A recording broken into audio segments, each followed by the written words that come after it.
Oui, alors j'ai enfin récupéré mon appareil, donc je vais pouvoir vous faire cette fameuse vidéo bilan que je fallait absolument que je fasse de mes tresses, de mes 3 semaines, un mois de tresses. Donc comme je vous avais dit, normalement je devais les garder 3 semaines il me semble. Je les ai gardées un bon mois, par souci pratique, parce que c'était mieux de les défaire la semaine après, enfin bon. Et lorsque je fusse que juste ou que j'ai défait mes tresses, catastrophe.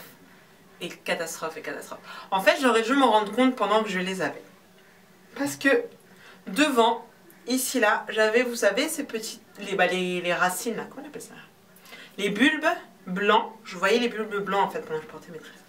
Et ça aurait dû m'alerter parce qu'une fois que je les ai retirées, surtout toutes celles du pourtour de mon crâne, eh ben, je peux vous dire que j'ai perdu des cheveux.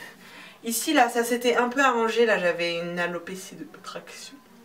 Bref, j'avais un trou. Et ben, quand j'ai retiré les tresses là, aux deux trucs ici, je sais pas si ça se voit bien. Moi, je le remarque. Hein. Mais si ça se voit, regardez, j'ai un trou. Vous voyez? C'est pour ça que je fais encore une frange. Déjà, j'ai un long front, toujours mon long front de dauphin. Et en plus, maintenant, j'ai un trou. Donc, frange.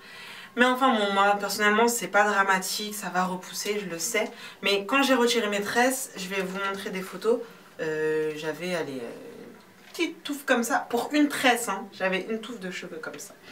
Et pour tout... J'ai jamais perdu autant de cheveux de toute ma vie. Je pense que si j'ai perdu autant de cheveux, c'est pour deux raisons. Une, mes tresses étaient lourdes, mes coiffures étaient souvent tirées. Vous avez pu le voir dans mes idées coiffure, là, ma vidéo précédente. Souvent, c'est devant, tiré devant ou en chignon. Donc, les cheveux, ça pesait, ça tirait. Ce qui veut dire que bah, ça n'a pas aidé, en fait, à vraiment préserver mes cheveux dans ce sens-là. Et ça s'est arraché. De deux, bah, je viens quand même d'accoucher, donc du coup je suis en postpartum, je crois que ça se dit comme ça. Donc mes cheveux sont fragilisés, et d'ailleurs je vous avais expliqué que c'était pour ça que je faisais mes tresses. Mais y réfléchir à deux fois, finalement, je pense que si... Oui, tu es d'accord avec moi. Donc si c'était à refaire, je choisirais de faire mes tresses, en tous les cas coiffure protectrice avec rajout, pendant la grossesse et surtout pas après parce que les cheveux sont vraiment fragilisés et j'ai pu m'en rendre compte. Ou sinon je ferai une coiffure pro du style perruque, que je porte pas de perruque, mais vous pouvez faire perruque ou crochet braid aussi, ça peut être une bonne alternative. Mais évitez, si vous venez d'accoucher, les trucs de traction. Les tresses qui vont vraiment tirer sur vos cheveux et ils sont fragilisés. Qu'est-ce qu'il y a? Tu veux participer à la vidéo? Tu peux pas, t'es trop petit. Je vais faire des tresses au fil après. Je sais pas, je suis tellement contente de refaire des vidéos que je fais n'importe quoi. D'habitude c'est un peu plus sérieux, mais bon, vous m'avez manqué.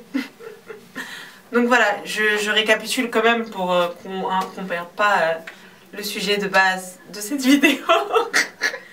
Les tresses, c'était génial parce que j'ai pu faire autre chose que de m'occuper de mes cheveux pendant ce mois qui était quand même charnier. Si c'était à refaire, je ne le referai pas. Je le ferai pendant ma grossesse et pas après. Évitez les tresses qui sont lourdes à porter sur des cheveux fragilisés. Privilégiez perruque ou crochet braid ou coiffure protectrice avec vos propres cheveux. Et maintenant, il va falloir que je reprenne vraiment une routine capillaire. Ça c'est un mot que j'ai oublié, routine capillaire, quelque chose de arrêté.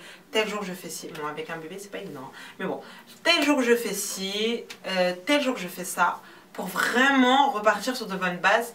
Et que parce que comme je vous l'ai dit, mes cheveux ils sont toujours là, et ils sont toujours en pleine forme au final. Bon là, c'est pas génial, mais je sens que, enfin, j'ai juste à reprendre les bonnes habitudes et que ça va aller. C'est pas une catastrophe. Et il faut pas non plus attendre la catastrophe pour bien faire. Donc, voilà pour mon bilan post-tresse. Maintenant, ma prochaine vidéo, je pense que je vais faire une vidéo sur un lane check pour savoir d'où je pars. Essayer de me lancer un petit challenge. Et voilà. Et je vais vous parler de mes cheveux postpartum et qu'est-ce que je vais faire. Ma prochaine routine. Parce que mes cheveux, comme je vous l'ai dit, bien que toujours là, sont très fragilisés et ça se sent qu'ils ont besoin d'attention. Comme le petit monstre qui est en train de... en bas. Parce que monsieur a le ok. Hein, t'as le ok? Ok. Mais comme d'habitude, prenez soin de vous et de vos cheveux. À très vite pour d'autres vidéos. Mouah, et merci d'avoir regardé celle-là. Hasta la luego. Ou hasta la vista, je sais toujours pas comment on dit parce que je sais pas parler espagnol. Bon, ça y est, son degré de patience ok est à son paroxysme. Il va falloir que je take care of my baby. Mouah.